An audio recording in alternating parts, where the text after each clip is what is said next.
It is a pleasure to be here for the first of this series of important events, and a pleasure to be here tonight.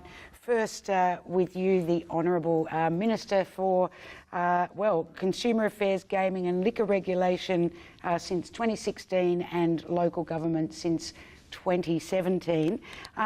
Now, I know you wanted to start this evening before we get into questions with a launch of a new best practice guide for gender equity in local government. So I'll let you do the honours with that and then we'll get stuck into the conversation. Thank you. Good evening, everyone. It's good to be here. You all seem so far away. Bring your chairs forward. They're a nice, intimate group. But before I begin, I'd like to acknowledge the traditional owners of the land in which we meet, and I pay my respects to their elders past and present. Mark Ashley, President of the VLGA. I want to acknowledge Catherine Arch, who's got a very special event this evening with her, with a member of her family, but I do want to acknowledge her. Brendan Britton, Managing Partner, Picture Partner, I met him on the way in. And of course the mayors, councillors and other guests that are here with us this evening. Thank you very much for inviting me to be part of the VLGA State Election Series. And I'm thrilled to be here tonight to speak with you. Forums like this provide such a rare and wonderful opportunity for all of us who work in the local government sector, whether as councillors, community leaders, and within local government itself, to gather and discuss the issues and priorities that we all feel so passionately about. I'm excited to have the opportunity to outline some of the key policies the Victorian Government has delivered in this space over the past 4 years, and these initiatives are supporting the work of everyone in this room and the communities that we also proudly represent. The first policy that I'd like to talk to you about is one that I am very proud of. The Victorian Government has fulfilled its election commitment to review the Local Government Act 1989. After an extensive 3-year consultation with the community, I introduced the Local Government Bill on the 23rd of May this year. The bill has passed the Legislative Assembly and we expect that it will be debated in the Legislative Council when Parliament resumes after the winter break. And the debate in the Legislative Assembly was very interesting, and we had members of the VLGA and listen into the debate, and we had visitors coming in as well and listening to the debate. It was wide-ranging. Everybody's an expert in local government, but it's something that a lot of members of Parliament feel very strongly about. And the bill that we've introduced outlays a contemporary approach to local government for a new century. It's going to ensure that we have a modern, principle-based legislative framework for the establishment and the administration of a system of local government in Victoria. Another policy area where the government has met our commitment is in meeting the critical needs of communities in Melbourne's diverse and fast-growing interface local government areas. The Victorian Government has made significant investment of $200 million through the Growing Suburbs Fund, which is continuing to provide the infrastructure these areas so desperately need. We've also had a strong policy focus on ensuring that rural and regional councils are financially and operationally sustainable in the long term. We know these councils face many barriers, which is why the Victorian Government has committed $20 million to the Operational Transformation Reform theme to progress the Rural Council Transformation Program. This will incentivise regional service delivery and shared services in rural and regional Victoria at a scale that has not been available previously. We've also made some strong gains in delivering outcomes for council libraries. We're supporting local government and providing public library services to their communities with funding of $43.62 million made available for the Public Libraries Funding Program. And the government is continuing to invest $4.5 million into the Living Libraries Infrastructure Program. The innovative program enables councils and regional library corporations to deliver new and renewed library infrastructure for their communities And in addition to this, the Victorian Government is also supporting programs to get children and young people reading, and we provided $1.1 million to help public libraries purchase books and materials so they can participate in the Premier's Reading Challenge. We've also implemented policy to help councils tackle the problem of invasive plants and pests. It's an ongoing issue, isn't it? When I was on council 23 years ago, it was the bane of my existence, and it's still going. And roadsides provide a ready means for invasive plants and pest animals to spread throughout Victoria, threatening parks, forests, rural land asset values. And councils are on the front line in fighting this threat, and we funded $5.2 million roadside weeds and pest program to provide financial assistance to the 56 councils across Victoria who are responsible for managing rural road zones. I'd now like to touch on an issue that is very close to my heart, and I know this is an important issue to many people in this room. We're all aware that historically there have been low numbers of women in leadership positions across all sectors, including local government. When I got elected to Darebin Council in 1998, there were only 7 female mayors across the state, and only 24% of councillors were women. And while things have improved, women still only account for 37% of all councillors, 1 in 4 mayors, and 1 in 6 chief executive officers. The low number of female CEOs is a real concern because it suggests that talent is being wasted or having to leave the sector for more opportunities. As a level of government closest to communities, it's important that local governments reflect the makeup of communities that they serve, including women, young people, people with disabilities, and people from culturally and linguistically diverse communities. So tonight, I'm thrilled to launch the Best Practice Guide for Gender Equity in Local Government. Victorian Government is working very hard to build and support gender equity in local government, and the Best Practice Guide for Gender Equity is just one more way we are following through on this commitment.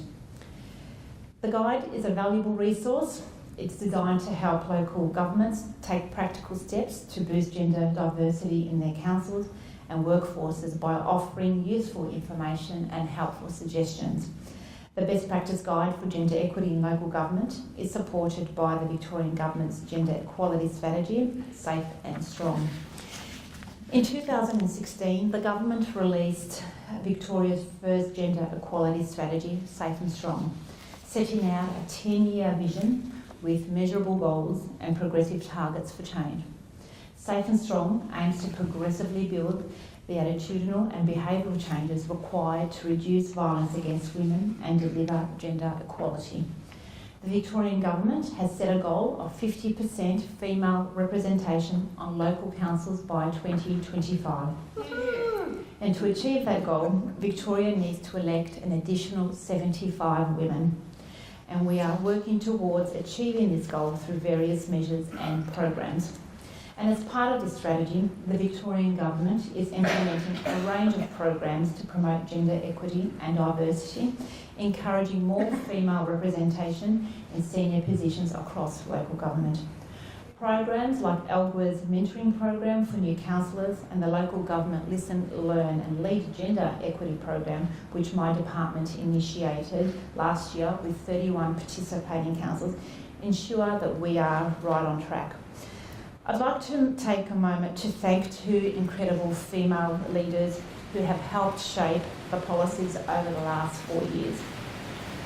It's amazing, isn't it? I'd like to thank the late Honourable Fiona Richardson, who was the force behind the development of the government's gender equality strategy. Yeah, clap Fiona. Fiona was dedicated to the advancement of women in public life, and she left a rich legacy, and this government will continue to honour her work. Furthermore, I'd like to thank my good friend, the Honourable Natalie Hutchins, the former Minister for Local Government and now the Minister for Women. Minister, and another clap for you. Natalie's advocacy for greater female representation in local government is the reason we have the best practice guide for gender equity and so many programs that I have mentioned here tonight. And on that note, I'd like to conclude by acknowledging the wonderful collaborative partnership the Victorian Government has with the VLGA. Local government, Victoria, works and consults with the VLGA on a wide range of local government matters and on many policies and programs that I've discussed here tonight. And they've been possible because of the collaboration and the partnership, particularly in the areas of gender equity and women's representation in local government. I'm confident that the VLGA and the Victorian Government will continue to achieve great things as we continue to work together. I thank you for having me here tonight and I look forward to the opportunity to working with you all in the future. Thank you very much.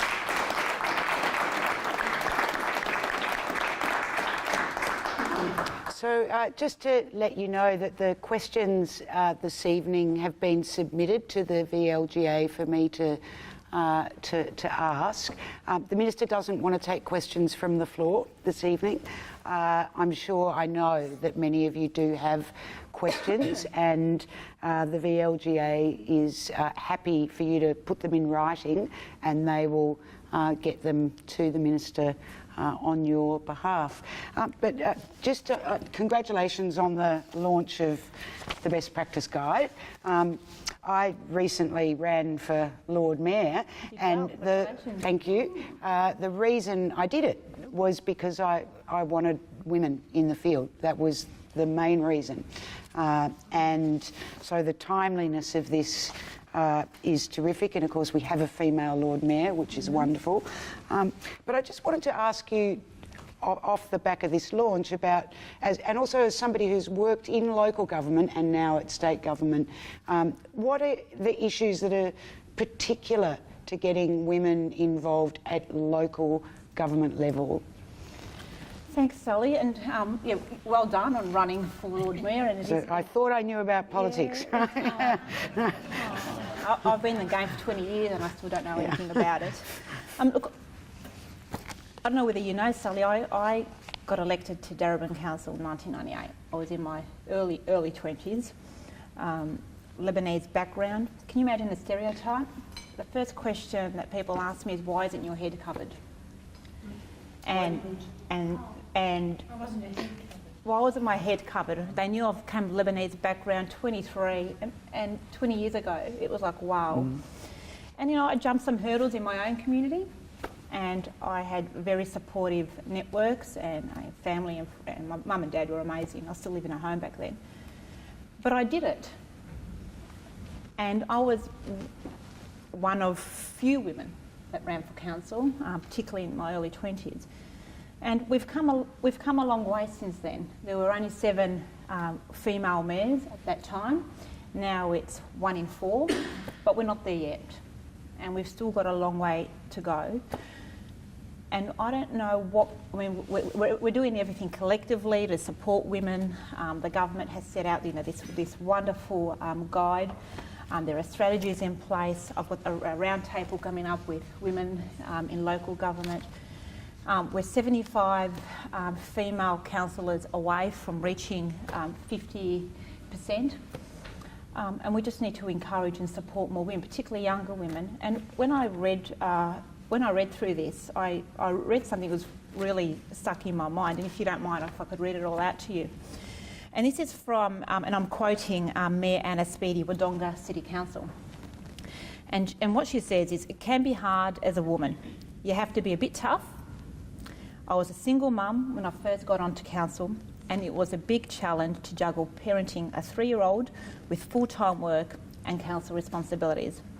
I'm not sure men have the same barriers to overcome. And it's true, they don't have the same barriers to overcome. And women can multitask, of course they can, and they can do their job perfectly, but men have they don't have the same barriers. Women have, specifically if you're a single mum and you've got no one to look after your kids, or you've got a family that's at home, women, it's much more difficult for women. And can you imagine women that come from, I don't know, a culturally and linguistically diverse community where they're not really supported or pushed or encouraged to participate in local government. So we need to have programs in place to support them. We need to have programs in place that support women with children, single mums. And I think councils can do that, and they've done that. And what I find really interesting is when a parent, a mother or a father, use council resources to assist in babysittings, it makes the headlines. I don't know, this is 2018, I don't know why that's still happening, but it is still happening, and we need to break down those barriers. We need to remove the stigma if somebody needs that assistance to look after their child while they're attending a council function or a council meeting, that it shouldn't be a problem, on both women and men. So we have a lot more work to do collectively. We've got a target of 50% by 2025, and that date wasn't chosen by accident. 2025 wasn't chosen by accident. It'll be 100 years since Mary Rogers, a first councillor in 1920, ended her term on council. So she did 5 years on council from 1920 to 1925. So it'll be 100 years. So hopefully by... It seems so achievable, and yet so 75 more women in a couple of years is also... I noticed also in this report it says that 73 of 79 local councils are signatories of the Local Government Women's Charter. Yeah. I think, well, who are the 6 that are not on board? I asked the same question. Do you know who they are? Would you like to out them here? No, look, I'm not going to name and shame, but I'm sure this will get out. So those 6 that haven't signed up, it's in the book, yep. right? Yeah. Should sign up. And if they don't, maybe we should give them by the end of the year. Well, if they don't, we'll name and shame. I think so we encourage them. I think maybe we should give them till the end of the week. What is it? Thursday. Yeah. But I might be a bit tougher on that. One more question on this, and then we'll move on about the kind of deeper concerted effort that will have to be made to really get gender equity in government, because these are very practical. And it is a really practical guide, but we're talking about a political culture and a social culture with a lot more sort of deeper problems, I suppose. So, the question being, can it actually, be maintained and reached, do you think? Yeah, I think so. You're right. It seems so close, yet it's just so far, isn't it? 75 isn't that difficult to achieve. But you are, there needs to be changes in people's attitudes. There needs to be more education. There needs to be more support. And what can we do collectively in the local government sector, whether you're a male councillor or female councillor, whether you're a CEO or mayor, or whether you're a staffer, what can we do collectively to encourage more women? And I think there are some really good stories to tell. I started at the age of 23, now I'm the Minister for Local Government. Thank you. I never set this path, and I remember when the Premier called me and said, I want you to be the Minister for Local Government, the first thing I said to him is, what have I done to you? And he just said to me, no, I want you to do it. It's important that somebody that understands local government takes up this role.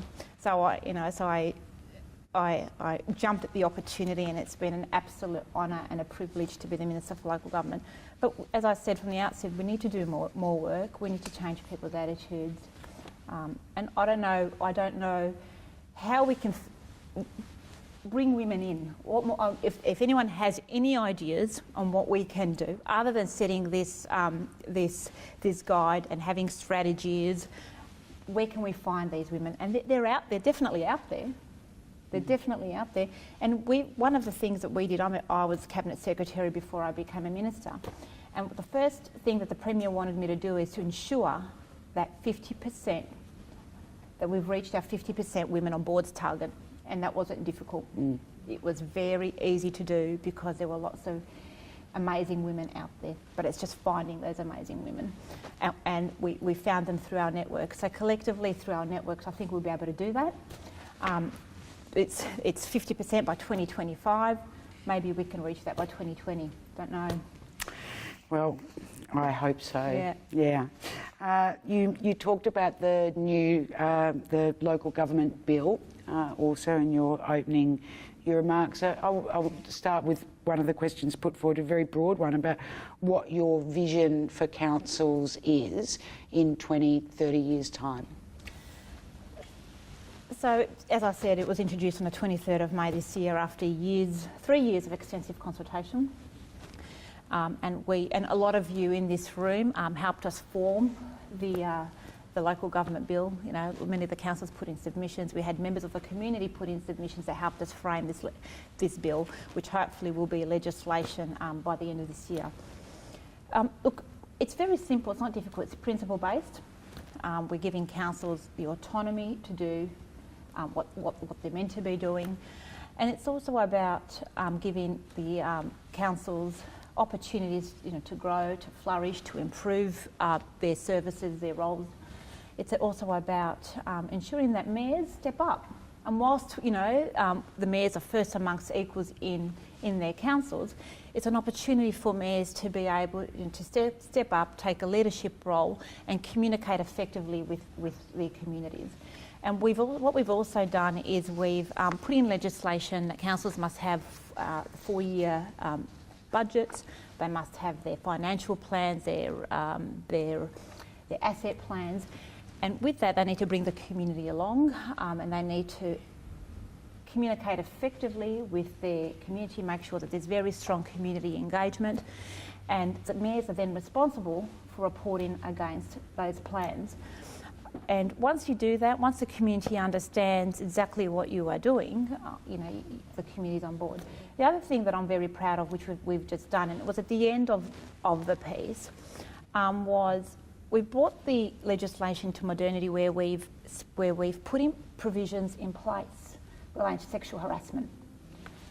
People, you know, if you look at when the legislation was drafted, the 1989 Act, no one even dare to put that in. You probably didn't even consider it.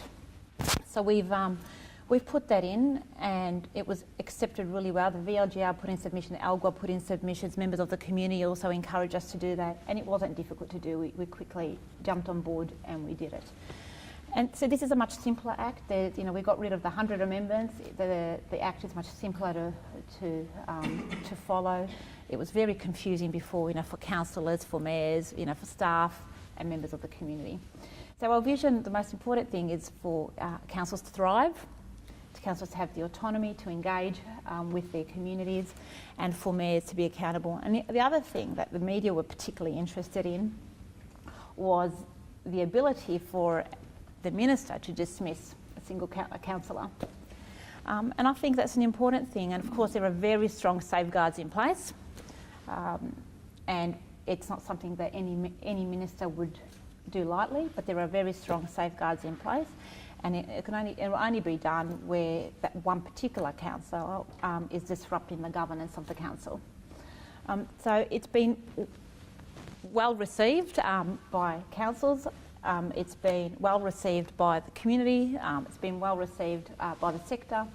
You know, people always want more. Some people want me to go that way, others want me to go that way. So I think we've found the right balance, and I look forward to be legislation by the end of the year. The input into it was so incredible, and I mean, you know, you hear roads, rates, rubbish, roads, rates, rubbish, but actually when you read people's proposals and ideas when you were discussing this legislation, it's so much bigger than that, the interests that people have. How do you balance all that within the bill, and on top of the regional and city and metropolitan, the different interests there? How did you pick that apart? Look, I think when you're on council is like basically being on a board, and it's setting the principles, and the principles aren't very difficult to follow. It's a principle-based piece of legislation, but we're giving councils the autonomy to do what's best for their communities. And being able to do what's best for your community is by engaging with your community. And that's what the bill does. That's what the bill does. And each council is different. They've got different challenges. If you look at a rural council, if you look at Beloke and you compare it, say, to Brimbank, it's very different. And then you compare Brimbank to Yarra or Melbourne, it's very different. So the councils will be able to do what suits their communities best and what suits their councils best. And it was well received, and there were lots of fabulous ideas, and we kept on working through those ideas until we believe we finally got it right. And no doubt, and hopefully there won't be any amendments to the legislation at all, but no doubt there will be, and there's always room for, there'll always be continuous improvements and new ideas. But the most important thing for people to take from this is that it's a principle-based piece of legislation or act, and that we're giving councils the autonomy to do what is best for their communities, and that they engage collaboratively with their communities. So how does that change the role of state government in its relationship with councils? I don't think it changes it at all. I think it improves the relationship or roles with councils. I think state government respects the role of council. They understand that, we understand that councils are autonomous, are able to make any decision that they like, just like any, committee of management or board of management or group of directors, just as long as that those decisions they make are open and transparent, that they follow due process, and that the community understands the decisions that they've made. We've got a question here. What's your view on the role that councils should play in the gambling industry, particularly in relation to poker machines? We've seen a number of councils campaigning for reform, introducing policies designed to discourage venues on council land and the like. I guess where that question came from. All of you. And look, and it's a very important question, and absolutely council does have an important role to play in this issue. We saw it this week with the Collingwood Football Club and the role of the Melbourne City Council in that decision for the Collingwood Football Club too.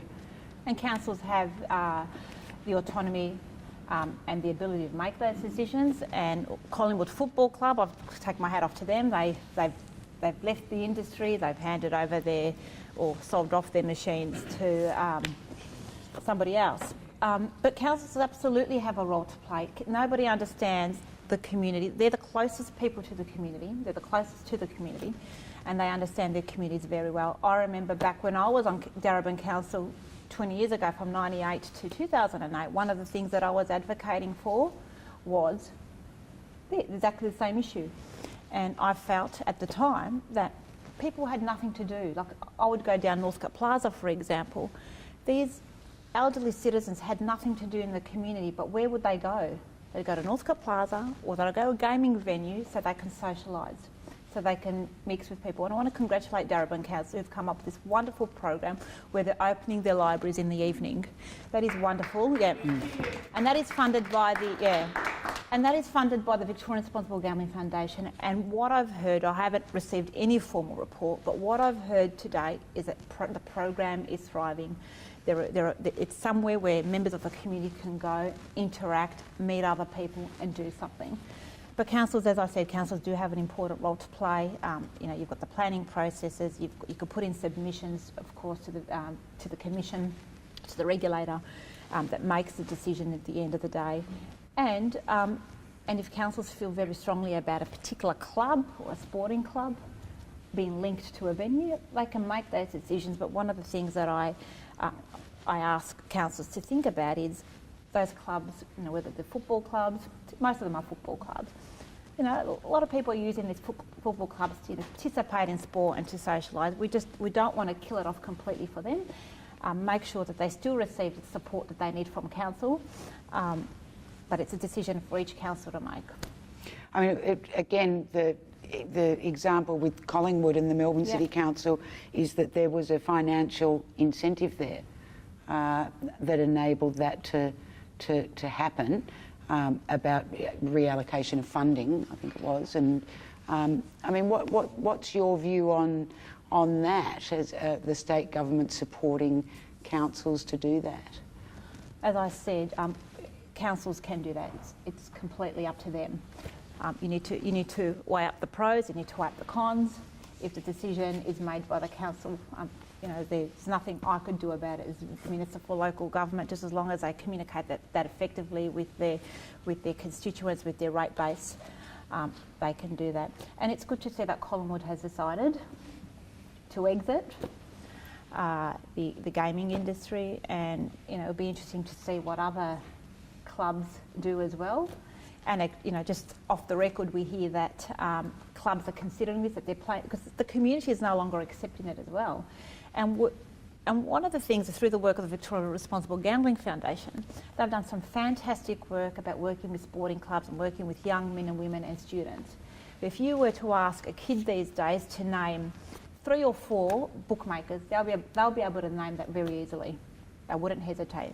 Everywhere you turn, there's a bookmaker somewhere advertising. On television, it's there.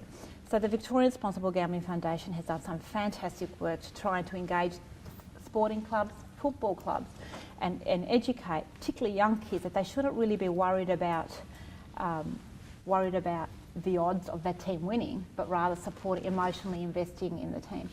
And while we concentrate on pokies, because we see them, the other issue that I see that we should all think about is this mobile phone. On average, a 30-year-old man has about 5 accounts. That's quite alarming. And we need to start thinking about how do we engage children at a young age.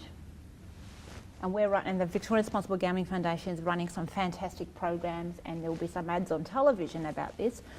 But we need to start thinking about, yes, pokies is something that the community doesn't like, and the nature of it can be quite insidious. But also the other issue is, this mobile phone and how easy it is while you're on the dining table or while you're in the office, how easy it is for you to gamble. Do you think that the government is in line with community expectations on this? When I first took this role on Saly, I had all these wonderful ideas. And luckily the Premier gave me the liberty to go out and explore them and work on the policy.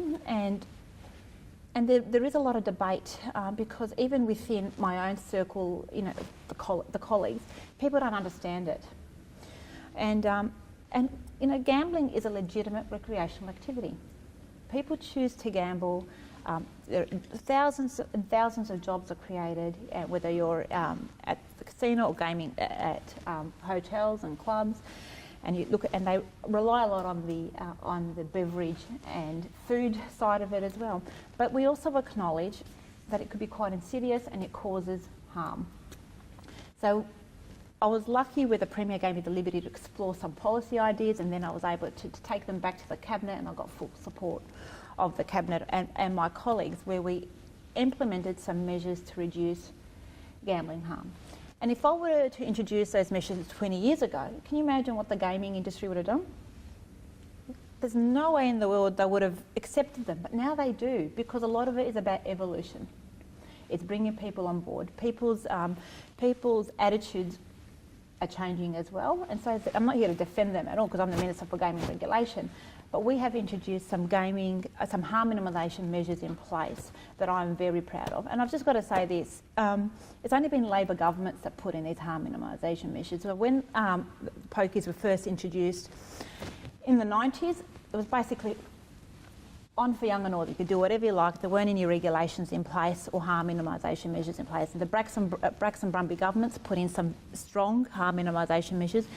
And just recently, through the legislation that I introduced into the Parliament, we put in some more harm minimisation measures. We've removed ATMs, that's been around for a while. We've limited cash withdrawals, FPOS machines. We've removed, you can't go in and cash in a cheque anymore, and those sharks that hang out in car parks now aren't allowed to hang out in car parks anymore where they cash your cheques. We've also capped the number of gaming machines for the next 25 years. In Victoria, we're seeing population growing by about 2,000 people a year. And with population growth, the general rule or the formula is that while population grows, the number of machines grow. But what we've done is we've capped the number of poker machines for the next 25 years. So there's about 2,700 at Crown, the rest are clubs and hotels, and on average it's a 50-50 split. And just a few days ago we made an announcement that the surplus entitlements can be allocated to hotels if they wish to take them up. So we'll see how that process unfolds. But we've done so much, and I know that there's much more we can do. But the other thing that we also need to look at, and that's what I've been focused on as well, is online wagering. And we're also putting in some great submissions to the federal government. We've banned advertising on state government-owned land and road infrastructure and near schools. And we've lobbied, and I've got to say I did that, and I wish to take credit for it, is we lobbied the government very strongly to make sure that gambling advertising isn't on before 8:30 p.m. Now that hasn't gone far enough, but it's a start, because kids still are up after 8:30. But you know, there's more work to do, and a lot of it's evolution rather than revolution. Maybe we'll have a guide in 5 years' time to, you know. Well, it'll be interesting to see where we will be in 5 years' time. Next question, completely different subject. Almost 10 years ago, the Productivity Commission, I've already got that one. The 14 recommendations following the report into sustainability and operational challenges facing regional and rural councils. A question about what actions from that report that the government is proposing to support from those same councils. So that was a really interesting report. The department commissioned KPMG to do the report, and it's very, very interesting. And what came out of that report was really nothing new for us. Through our regional partnerships and assemblies, the information that was coming out of that was quite consistent with what was in the report.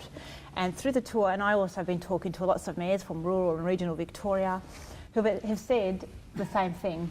And I did a tour recently around some of the rural councils, and you know, they are struggling. And the report identifies some of the struggles and what we can do. So we've got $20 million, as was announced in the budget for the Rural Councils Transformation Program. So this is basically $20 million will be allocated. So I'll announce the guidelines. Do we know when? The next couple of weeks? In the next couple of weeks, we'll announce the guidelines. And this is where councils, rural and regional councils, specifically rural councils, can get together, and where they can combine, whether it's procurement, services, and we'll be allocating some of that funding to them. The other thing that came out of that report, which is really important, is this new roads authority for country roads. So almost $1 billion has been allocated, or $940 million has been allocated to this new roads authority that will just look at country roads. And one of the things that came out of that report, and of course talking to mayors and councillors from rural and regional Victoria, is the condition of their roads. So they were very excited about this funding, this $940 million that was put aside in the budget for the councils. And as I visited and spoke to a lot of the mayors, you know, not all of it is doom and gloom. They've got some wonderful communities, wonderful projects, wonderful programs. I mean, if you just go drive around, if you ever have a spare weekend, just drive around and look at the amazing artwork on the silos. They're just fantastic, and they're bringing people to the artworks are bringing people to their communities. That's encouraging and supporting the local economy. And you know, I went to one of the councils where you just look at their solar farms. Just amazing. So they're doing some wonderful work, but they're limited with their resources. The populations are going down in those areas, and their rate base is very, very small, and the amount of money that they collect is tiny. So when they talk about a budget of $10 million for the whole year, it's a big thing for them. Well, the recommendations are that new ways have to be found outside of rates to fund them. What might those be? Well, that'll be up to each council to determine. that'll be up to each council. But we've got this transformation program funding available for them to come up with some wonderful ideas that transform their councils, that transform their local communities, and that will be able to assist them. There was a striking imbalance of men and women on that committee, by the way. 1 woman and 7 blokes. Oh, that's how'd that happen, Graham? Which I wasn't around then, was I? That number's right. there might have been 1 former woman as well. There was 2 women, one who was on it and no longer, and then was replaced. I'm pretty sure that's right, but anyway. But we need to always, thanks for telling us, we need to look out for these things. I noticed it because I was looking at it after having read this report, and particularly in rural areas too, you would imagine, where that sort of input is really, really important. The Pick My Project initiative, do you propose any additional support for councils in trying to administer it on behalf of the government? So the Pick My Project, $30 million. So projects can range from $20,000 to $200,000, and it's up to members of the community to come up. But the most important thing is that the councils endorse, support those projects. We have an advisor that can work directly with councils. It's run from the Department of Premier and Cabinet, and there's an advisor dedicated just for consulting, interacting and advising councils. So there is that support there. But I think the most important thing is, that councils need to be able to support the project that the community wants. I don't know if there's anything out my way that the council has supported. I know members of the community came through my door at the electorate office and have these wonderful ideas, but council quickly said, no, that's not happening. So I think members of the community understand that as well. But whenever councils need any support or guidance, I've got a wonderful department that's in a local government Victoria, is always happy to advise and give guidance material to councils. And always feel free to ring Department of Premier and Cabinet. It's been run out of there. It's the Premier's idea, and I'm told that it's such a successful project in South Australia. It's a wonderful project.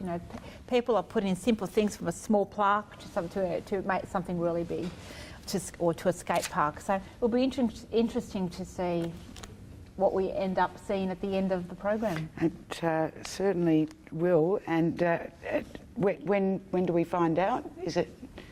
Well, applications closed a couple of weeks ago. Right. Yeah. So we'll see what comes out.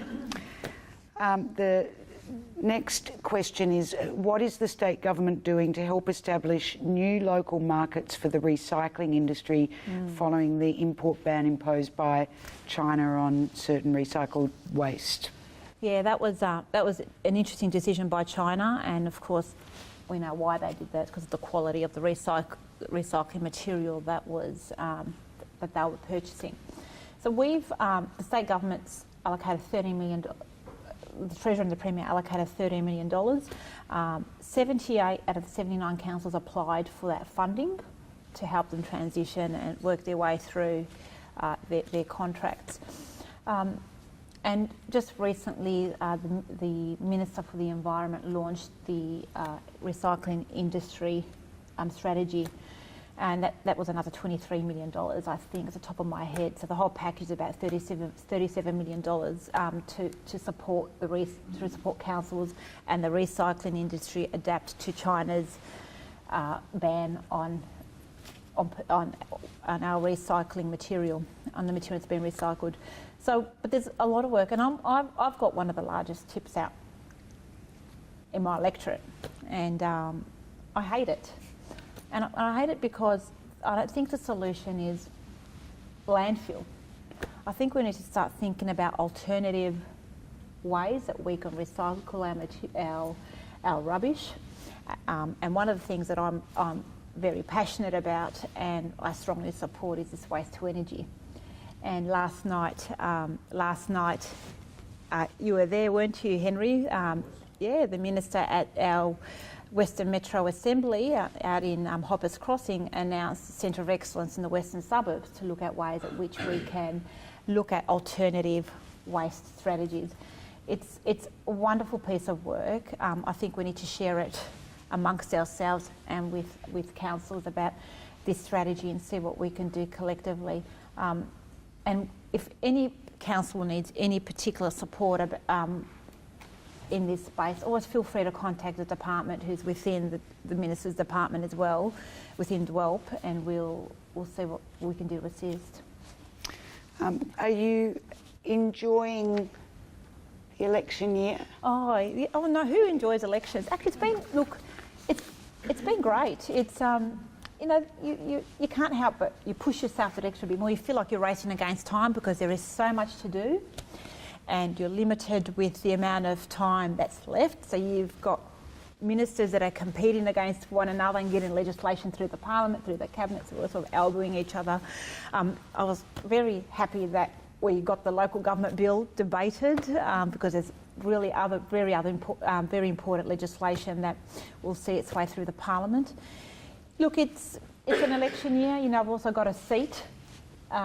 And a member of parliament as well. I can't be a minister unless I'm a member of parliament, so I'm there dedicating a lot of my time as well out in Kairouz, out in the western suburbs. Look, it's challenging. We'll see what happens. There's so much happening around the place, and there's so much more to do. I certainly can't wait till it's all over. You made a little remark before that I let go about when Dan Andrews rang and offered you the portfolio, and I think you said, "What did I do to you?" Yeah, as a joke. It's never just a joke, No, is it was just a joke. He offered other portfolios, and I said, "No, thanks." Right. But yeah, no, right. No, he was very good, and I was actually very surprised when he called, and it was just so quick. He sent me a text message the night before, but I go to bed early, and and it was, I don't know what time he said, about 11 o'clock, and I go to bed before that. I woke up in the morning and I just said, yeah, I'll be in the car at 7:30 a.m. He called me at 7:32. So it was a big surprise, but as I said, it's been an absolute honour and a privilege, and I feel like that, you know how many mayors and councillors have said to me, we were so happy it's you because you know and understand local government. And yeah, and I do know and I understand it, and I know that the local government's the closest to the community, and they do a lot of work that the federal government and some state governments take for granted. You know, local government does a lot. Well, they can be very pesky, councils, to state government. They can be, and that's fine. But I also know what councils and councillors are not meant to be doing. And that's helped me in my role as well. So when I get particular mayors and councillors coming through the door or stakeholders, you know, I always know where I can push back, and I'm always more than... look, I certainly encourage and support councillors doing what they feel is best for their communities, even though we disagree with it. But that is the role of the council. But the most important thing is that they arrive at those decisions in an open and transparent way, that they follow due process, and that their communities understand exactly what they're doing. Do you feel that some of the sort of community, the discontent towards politics generally that we're seeing all over Australia at every level and in the world, I suppose, do you think it affects local council differently? Do you think people think differently about their local councils? Look, in my experience, I was a councillor for 10 years, yes. In my experience, yeah, I think it is different. I think they must think councillors get paid $150,000 a year. They must think it's a full-time job. They don't have another job. They don't have family. They think they're there. They think they should be there at their beck and call. And that, you know, if I send an email now, they should. You know how many emails I receive? I reckon I receive about 500 emails a day about so-and-so council not responding to my email, or so-and-so council didn't collect the rubbish on time, or there's a bird shitting in the tree, excuse the expression. Look, some of the complaints that I receive from members of the community about council is just ridiculous. So I agree, absolutely. but they are the closest to the community, aren't they? You're most accessible to the community. It's something to nurture, isn't it, Yes. I suppose? Our questions are done. Our time is up. It went very fast. Before I thank you, just to remind everyone that if you want to put your own questions to the Minister, then the VLGA is very happy to support making that link to the Minister. But for now, thank you so much. Thank you, Saly. Honourable Marlene Good to be Kairouz. here. Thank you. Thank you.